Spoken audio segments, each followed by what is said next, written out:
Hello friends, नमस्कार। आप सभी का बहुत बहुत स्वागत है आपके अपने चैनल टीचिंग क्लासेस विद नीलम में। फ्रेंड्स, आज हम देखते हैं सिंधु घाटी की सभ्यता की प्रमुख विशेषताओं के बारे में क्वेश्चंस जो PYQ से रिलेटेड हैं एवं सभी प्रकार के एग्जाम के लिए बहुत ही महत्वपूर्ण हैं।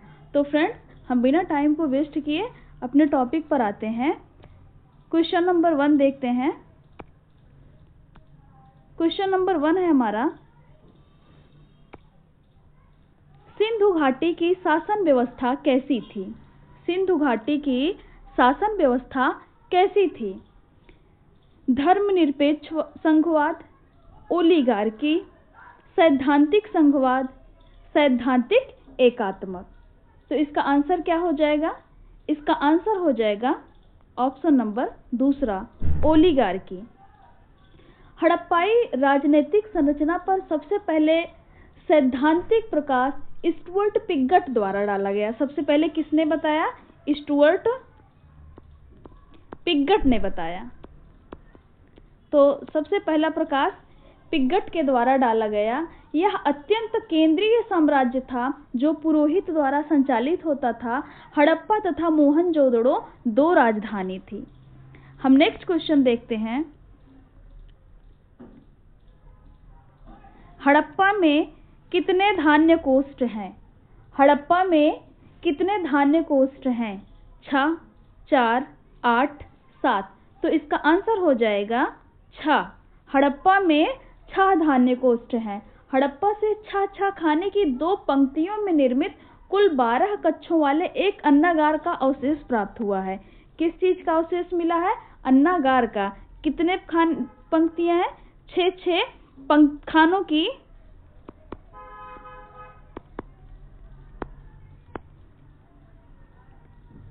2 पंक्तियों से निर्मित, 2 पंक्ति से निर्मित 12 कक्षों वाला एक अन्नागार मिला है। कितने कक्ष हैं इस अन्नागार में? 12 कक्ष हैं। क्या मिला है? अन्नागार मिला है। और ये क्या है? एक अवशेष मिला है जो इसका जो कुल क्षेत्रफल है वो 2745 वर्ग मीटर से लगभग अधिक है। हम नेक्स्ट क्वेश्चन देखते हैं।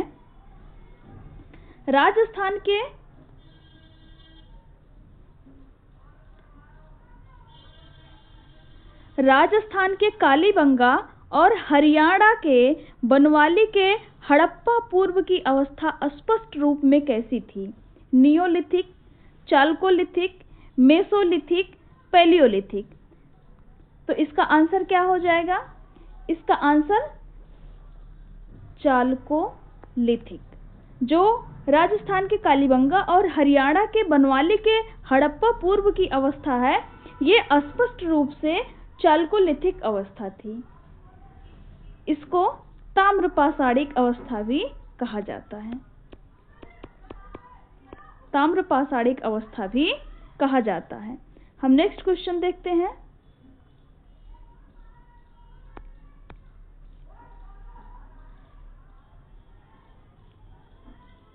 कथन ए बताया जा रहा है इसमें कि सिंधु गंगा मैदानी इलाकों को सिंचाई युक्त फुलवारी और अत्यधिक आबादी से भरपूर होने के लिए हिमालय पर्वत कारण है। कारण क्या कह रहा है कि सिंधु गंगा मैदानी इलाकों को सिंचाई युक्त फुलवारी और अत्यधिक आबादी से भरपूर होने के लिए हिमालय पर्वत कारण है। और इसका कारण क्या कह रहा है? आर बता रहा है कि एशियन डोमेनिज्म के लिए सही कारण रहा है। एशियन डोमेनिज्म इसके लिए सही कारण रहा है। तो इसका आंसर क्या हो जाएगा? इसका आंसर होगा ऑप्शन नंबर सी, पहला वाला सही है। जो सिंधु गंगा मैदानी इलाकों को सिंचाई युक्त फुलवारी और अत्यधिक आबादी से भरपूर होने का हिमालय पर्वत कारण है, ये सही है। जबकि एशियन डोमेनिज्म ये कारण गलत है। सिंधु गंगा घाटी में सिंचाई युक्त फुलवारी और अत्यधिक आबादी से भरपूर होने के लिए हिमालय प्रमुख कारण है, क्योंकि हिमालय न केवल बर्फीली और ध्रुवीय हवाओं से बचाता है बल्कि उससे निकलने वाली सिंधु गंगा नदियों ने कृषि के विकास को बढ़ावा भी दिया है।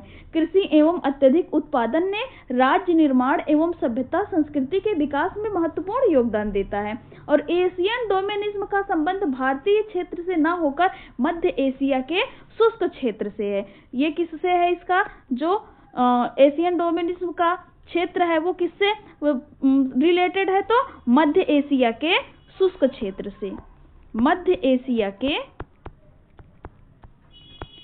शुष्क क्षेत्र से संबंधित है। तो इसका आंसर क्या हो जाएगा? ए सही है लेकिन आर गलत है, ऑप्शन नंबर सी। हम नेक्स्ट क्वेश्चन देखते हैं।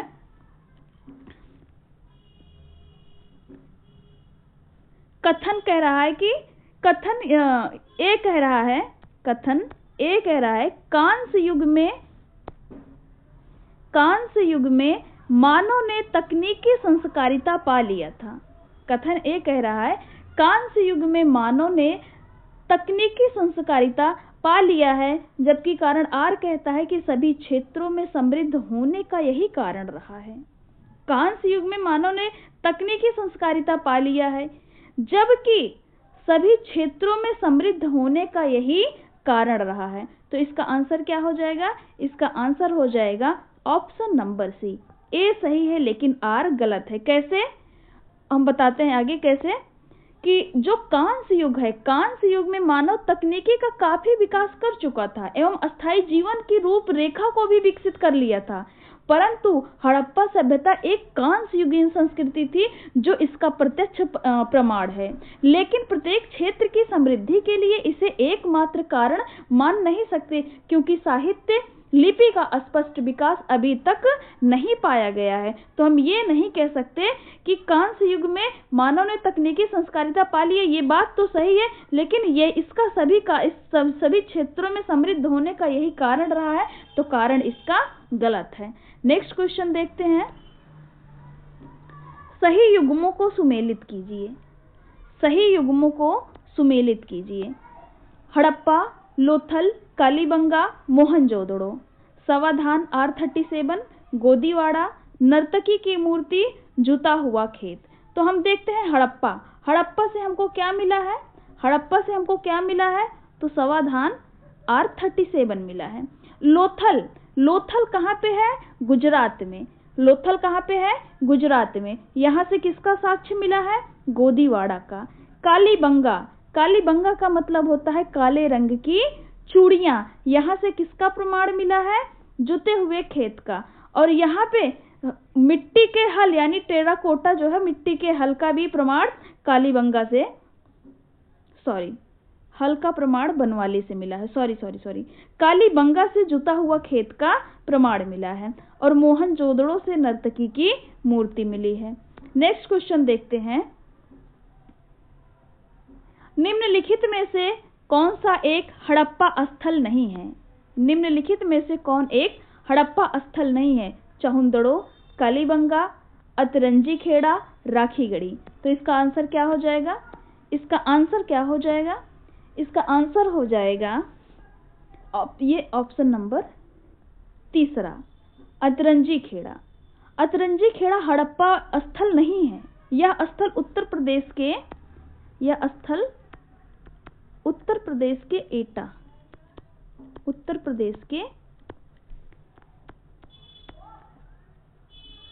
एटा जिले में कहां पे? गंगा की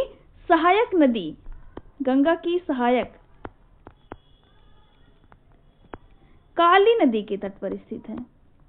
काली नदी के तट पर स्थित है और ये एक प्रागैतिहासिक स्थल है। ये हड़प्पा स्थल नहीं है। ये कौन सा स्थल है? प्रागैतिहासिक स्थल है। प्रागैतिहासिक स्थल है। इसकी खोज 1961-62 ईस्वी में अलेक्जेंडर कनिंघम ने किया था। नेक्स्ट क्वेश्चन देखते हैं।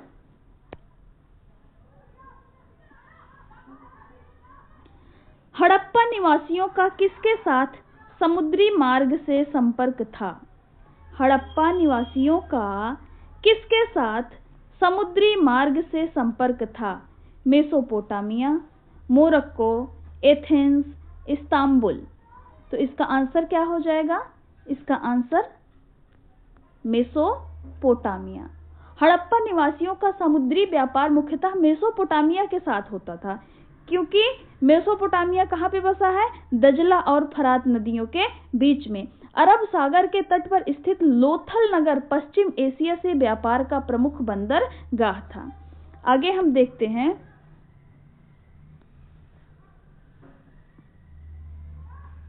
निम्नलिखित में से किस राज्य में हड़प्पा कालीन अवशेष प्राप्त नहीं हुए हैं? इनमें से किस राज्य में हड़प्पा कालीन अवशेष प्राप्त नहीं हुए हैं? पंजाब से, उत्तर प्रदेश से, तमिलनाडु से, गुजरात से। तो इसका आंसर क्या हो जाएगा? Option number C, Tamil Nadu. Tamil Nadu से कोई भी हड़प्पा कालीन अवशेष प्राप्त नहीं हुआ है। हड़प्पा सभ्यता भारत की एक महत्वपूर्ण सभ्यता है। इसका उद्गम भारत के पश्चिमोत्तर भाग में हुआ है। किस भाग में? भारत के पश्चिमोत्तर भाग में हुआ है। भारत के पश्चिमोत्तर भाग में हुआ है। हड़प्पा सभ्यता का कोई भी स्थल दक्षिण भारत में नहीं पाया जाता, और इस वजह से हम ये बता सकते हैं कि तमिलनाडु में हड़प्पा कालीन अवशेष कोई भी प्राप्त नहीं हुए हैं। आगे देखते हैं, हड़प्पा संस्कृति स्थल धौलावीरा भारत के किस राज्य में स्थित है? हड़प्पा संस्कृति स्थल धौलावीरा भारत के किस राज्य में स्थित है? राजस्थान, हरियाणा, उत्तर प्रदेश, गुजरात। तो इसका आंसर हो जाएगा ऑप्शन नंबर डी। धौलावीरा कहाँ स्थित है? गुजरात में। ये हड़प्पा का संभवतः सबसे बड़ा नगर है। ये हड़प्पा का धौलावीरा संभवतः सबसे बड़ा नगर है, सबसे बड़ा नगर है। ये सबसे बड़ा नगर है। यह अन्य नगरों के विपरीत तीन भागों दुर्ग, मध्यम व निचला नगर में विभाजित है। आर.एस. बिष्ट ने 1990 से 91 ईस्वी में इसका उत्खनन कार्य करवाया था। तो किसने? आर.एस. बिष्ट ने इसका उत्खनन कार्य करवाया था। कब करवाया था? 1990 से 91 ईस्वी के आसपास। तो धौलावीरा कहाँ स्थित है? गुजरात में। भारत में स्थित हड़प्पा सभ्यता का संभवतः ये सबसे बड़ा नगर है। अन्य नगरों के विपरीत ये तीन भागों दुर्ग, मध्यम नगर व निचला नगर में विभाजित है। और इसका इसका उत्खनन कार्य कौन करवाया था? तो आर.एस. बिष्ट ने कब करवाया है? 1990 से 91 ईस्वी में। हम आगे देखते हैं,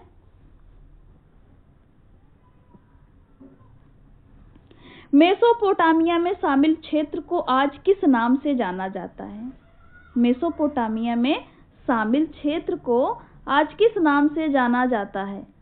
पूर्वी सीरिया, तुर्की और ग्रीस, पूर्वी सीरिया, दक्षिण पूर्वी तुर्की और इराक का अधिकांश भाग, ईरान, इराक और लेबनान। तो किस नाम से, किस रूप में ये जाना जाता है? पूर्वी सीरिया, दक्षिण पूर्वी तुर्की और इराक का अधिकांश भाग। मेसोपोटामिया में शामिल क्षेत्रों को वर्तमान में पूर्वी सीरिया, दक्षिण पूर्वी तुर्की और इराक के अधिकांश भाग इसमें आते हैं। आगे हम देखते हैं, सिंधु घाटी सभ्यता की खोज किस वर्ष की गई?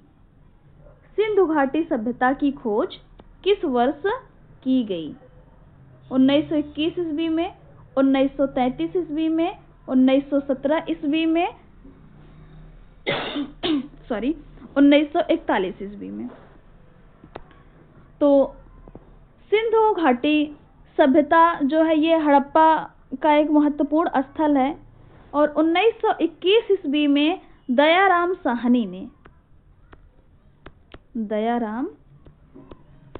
ने इसकी खोज की। यहाँ से मनुष्य के शरीर की बलुआ पत्थर की बनी मूर्तियां, अन्नागार तथा बैलगाड़ी के साक्ष्य प्राप्त हुए हैं। यहाँ से बृहद स्नानागार मोहनजोदड़ो का सबसे महत्वपूर्ण सार्वजनिक स्थल है और इसके केंद्र में स्थित खुले प्रांगण के बीच में जलकुंड या जलाशय बना हुआ है। तांबा तथा टिन को मिलाकर हड़प्पा वासी कांसे का निर्माण करते थे और मोहनजोदड़ो से एक नर्तकी की कांस्य मूर्ति मिली है जो द्रवी मोम विधि से बनी होती है। किससे? मोम विधि से। क्या किया जाता था? तो सबसे पहले एक मिट्टी की संरचना, जो ये मोम है उसको पिघलाकर बना लिया जाता था, फिर उसके ऊपर मिट्टी के सांचे को मिट्टी का लेप लगा दिया जाता था, मोम को पिघला करके निकाल दिया जाता था और उसमें जो कांसा होता था उसको भर दिया जाता था। जब कांसा अच्छे से पक जाता था सूखकर तो मिट्टी को तोड़कर निकाल दिया जाता था। तो आगे हम देखते हैं अगला क्वेश्चन।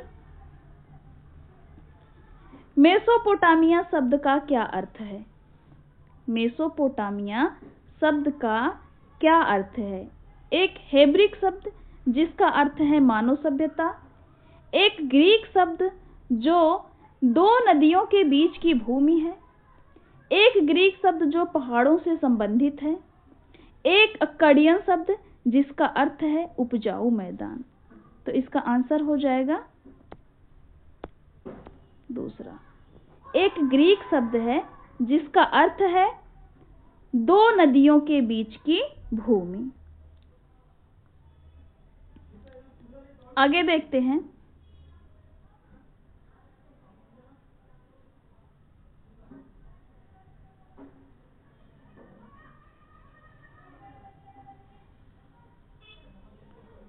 प्राचीन मेसोपोटामिया का लेखन शुरू हुआ जब समाज को अनुवादों के अभिलेख रखने की आवश्यकता हुई, जब लेखन के लिए उपयुक्त सामग्री मिली, जब शासकों ने कानून की संहिता बनाने की आवश्यकता महसूस की, जब आरंभिक मानव बस्तियों से नगरों का उदय हुआ।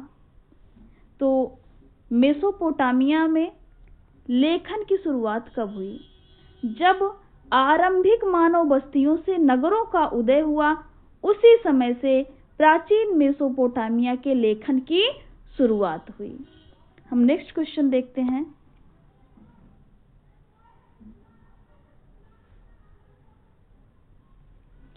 रोमन परिप्रेक्ष्य के निकट पूर्व का संदर्भ है। रोमन परिप्रेक्ष्य के निकट पूर्व का संबंध है। टिग्रिस नदी के पूर्व में स्थित क्षेत्र, सिंधु नदी के पूर्व में स्थित क्षेत्र, भूमध्य सागर के पूर्व में स्थित क्षेत्र, कैस्पियन सागर के पूर्व में स्थित क्षेत्र। तो इसका आंसर क्या हो जाएगा? भूमध्य सागर के पूर्व में स्थित क्षेत्र रोमन परिप्रेक्ष्य के निकट पूर्व का संदर्भ भूमध्य सागर के पूर्व में स्थित क्षेत्र है। फ्रेंड्स, हम क्लास को यहीं पे एंड करते हैं। आपको ये जानकारी कैसी लगी कमेंट में ज़रूर बताएं। अपने विचार को कमेंट में ज़रूर प्रस्तुत करें। तो आपको ऐसे ही टॉपिक वाइज इम्पॉर्टेंट क्वेश्चंस करवाए जाएंगे। वीडियो को लाइक करें, शेयर करें, चैनल को सब्सक्राइब करें। आपका सपोर्ट हमारे लिए बहुत ही महत्वपूर्ण है। आप अपना साथ बनाए रखें। जय हिंद, वंदे मातरम।